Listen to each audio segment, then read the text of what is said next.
Hello everyone. Today let us see how to find inverse of a function. Suppose f of x is a function. We try to find f inverse of x, which is the inverse of f of x. Basically we try to find a function g of x. We try to find g of x such that first f circle g of x will be x, and also g circle f of x is x. So when these two conditions are satisfied, I can say g of x is the inverse of f of x. So why do we need to check these two conditions? Why not only one is sufficient? In order to find this, let us take an example. Here is an example. F of x to be equal to x square plus 1. We have to find the inverse of this function. Let us say the inverse of this function is g of x. Let us assume. Now we have this one condition. First condition is f circle g of x is equal to x. I will assume g of x to be y.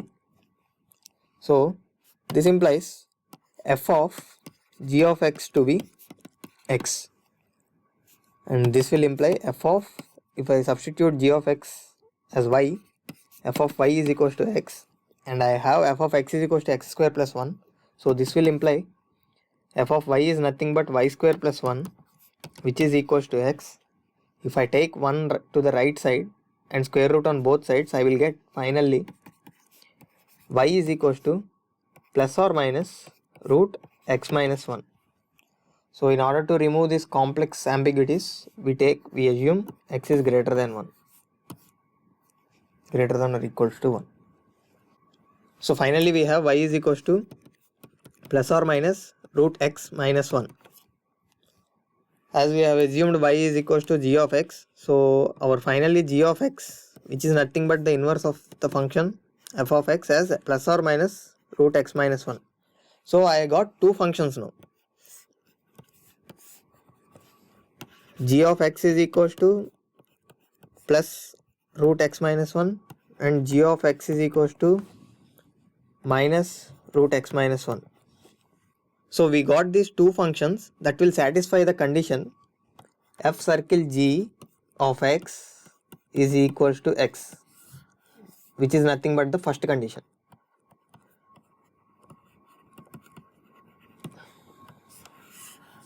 So which one will be the inverse of f of x? Whether g of x is equal to root x minus 1 or g of x is equal to minus root x minus 1. That is why the second condition is also important, which is, our second condition is g circle f of x is equal to x.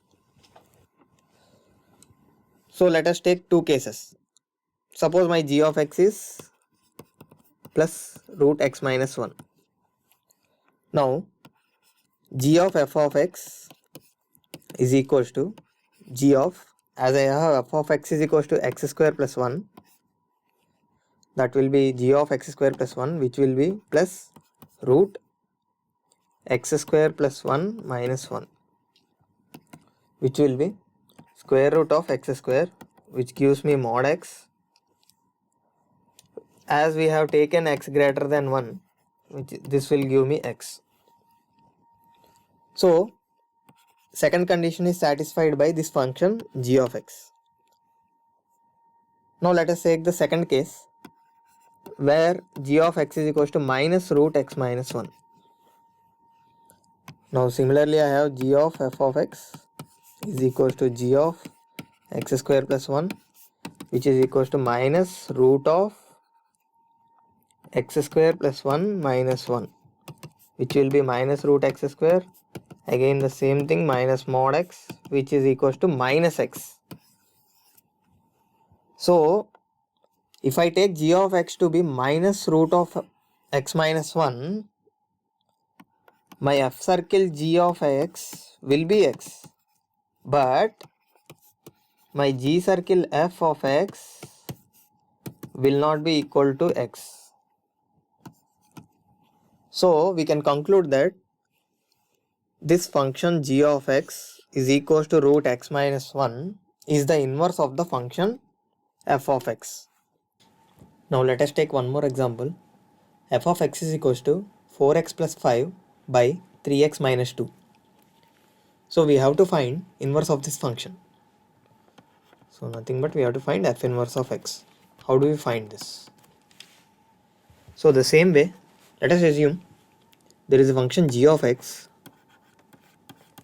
that satisfying this condition f circle g of x is equals to x and g circle f of x is equals to x. Now let us take this condition first. We have f of g of x must be equal to x. So I will again assume g of x to be equal to y. Assume. So this implies f of y is equals to x. So I have to find y such that my f of y giving me x. So I have f of x is equals to 4x plus 5 by 3x minus 2.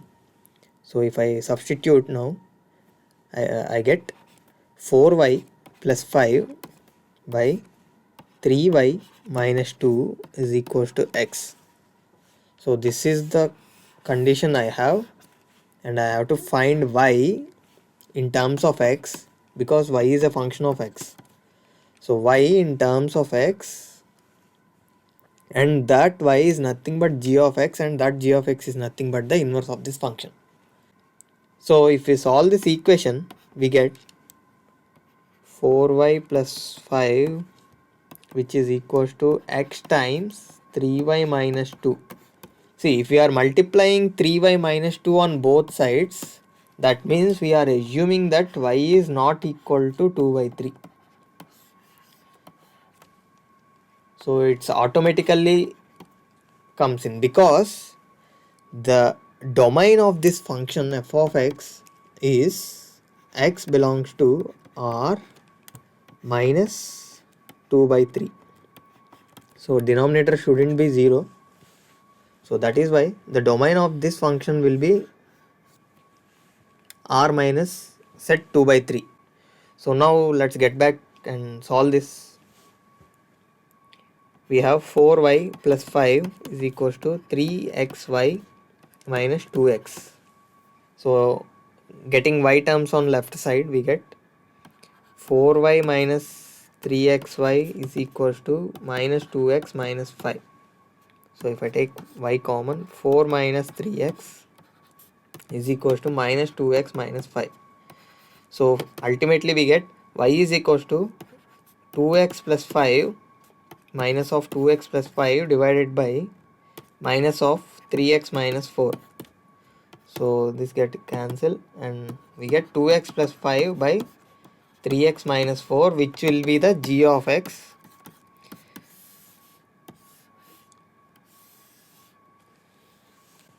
So we got the function g of x is equals to 2x plus 5 divided by 3x minus 4. So this will be the inverse of the function f of x.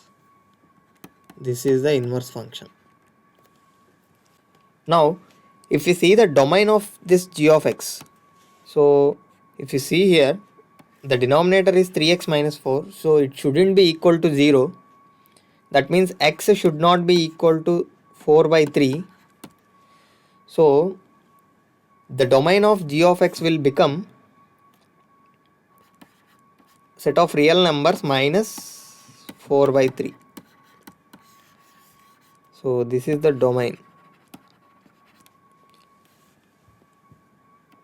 This domain of g of x is nothing but the range of this function f of x. If we use this online graphing tools like Desmos and put the function f of x in that, we get an vertical asymptote at x is equals to 4 by 3. That means f of x cannot take the value 4 by 3. So the range of this function f of x will be set of r minus 4 by 3, which will be the domain of g of x, which is nothing but the inverse of the function f of x. And we have one more thing. This domain of f of x is equals to r minus 2 by 3, which will be the range of g of x. So finally, this is how we find the inverse of any given function f of x, and also the range of f of x is equal to the domain of inverse of that function f of x, and the domain of that function f of x is equal to the range of the inverse of the function f of x. Thank you.